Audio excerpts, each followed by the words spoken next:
You just gonna go, hey. Because of that. Hi, my name is Leslie. And I'm Daniel. I never made it, but I know what it takes. I'm motivated by a mix of emotion. Got my statement, and I'm reading it slow so I can understand it fully. Appreciate my standing, go out of this world and right on time. Oh, never in my How do you handle marriage and ministry? And when is it considered to be unbalanced? You know,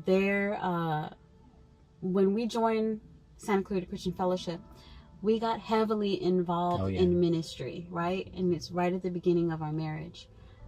Because we did our counseling, I think it was like a year before our wedding. We were planning the wedding and we were doing our premarital counseling, I feel. And we got really busy, you know, and we were just so excited, you know, being new at the church and stuff like that. We were so excited that, you know, we were busy doing everything. We were doing praise and worship. I was doing praise dance. We were involved with the youth. Yeah, we were doing drama ministry. We were just doing everything.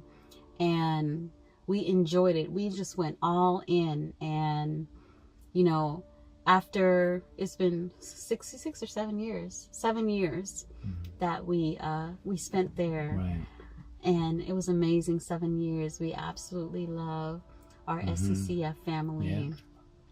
Yeah. And, you know, that balance, you know, I had a lot of elders and stuff there, you know, that taught me a lot in ministry and how at certain times we had to say no, because you have to consider when you're involved in these ministries, it doesn't require you to only be there on Sunday. It requires you to be there on certain days of the week. So when it came to the point where we were appointed, you know, ministry leaders, you know, we were youth directors, you know, we had not only Wednesday night Bible study, we had rehearsals that came along with it. Right.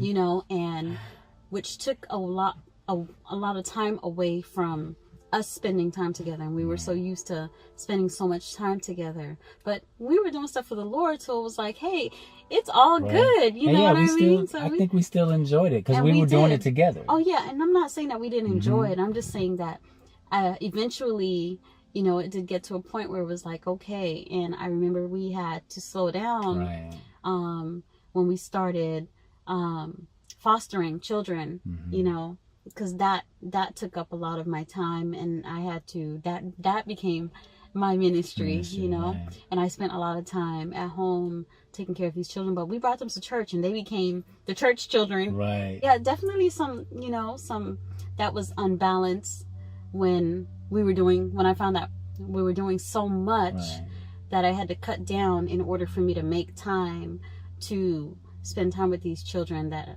you know, we were taking care of. Yeah, but part of that balance too comes, you know, making sure that you understand your home is your first ministry, period. You know, matter of fact, I think it was my sister that made a comment about how she's known for there to be some families that are so tied up in the church that they don't have time for their kids. And I don't see how that happens. I mean, I understand why, because you start feeling like, oh, well, this is important. This is for the Lord. This is what the Lord wants me to do. But it really ends up being a thing that you want yourself to do because it helps you feel better about yourself, when what you should be doing is making sure that you adhere to making your home the first ministry. So as long as you do that, that balance will be there. You know what I mean? The fact that we included each other too. And not even like we just made a pact. All right, cool. We're gonna make a pact to include it. It just was, you know, she's my wife. Why wouldn't I want her there? I'm her husband. Same thing. You know what I mean? We went in it together.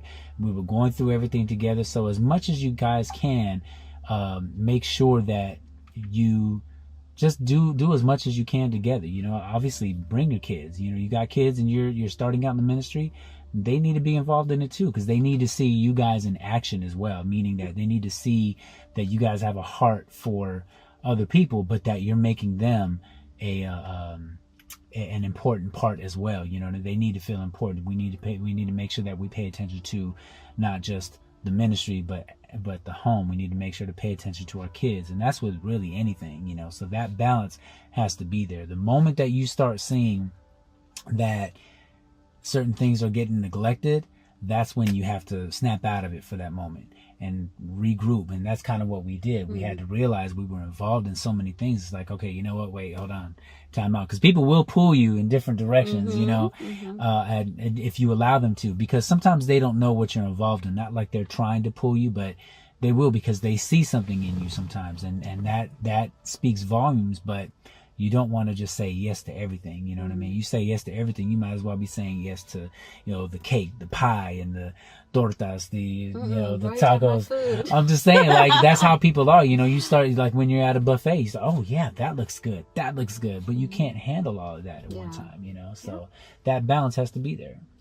So find what works for you and take it from there. You know, if you need some help, seek out other couples. Don't be ashamed to talk to other couples. You know what I mean? We kind of feel like we inadvertently offer that, so to speak. There's some of our friends that they'll call us, or, you know, they'll come over, you know what I mean, and they've talked to us about certain things that they probably wouldn't talk to anybody else to, but it's because they want to be open. So be open to other people. Even if you don't know whether or not they're doing well, it doesn't matter. Just, you know, open up to somebody. You need help. Trust me, we all need help. It takes a village, not just to raise some kids, but to help along with the relationship and balance. Yeah. And actually, it's funny you're saying that, because that's part of what our We Promise Us business was inspired by. You know, we've had many friends and stuff that we have sat down and talked to, and they'll say, oh, I feel like I'm in a counseling session, you know, and they're just like, oh wow, thank you so much, you know.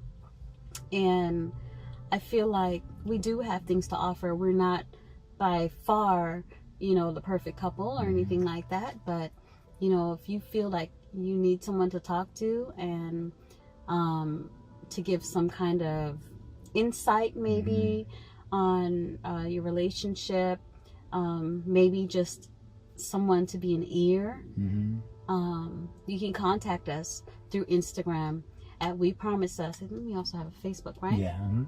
You can also contact us through We Promise Us on Facebook, facebook.com/We Promise Us. And We Promise Us is, you know, the company that we've come up with, that where we offer, you know, counseling. Also, you can email wepromiseus@gmail.com. Yeah. All day. Well, yeah, we're here for you. Yeah. So much love to the Royal Ones Network.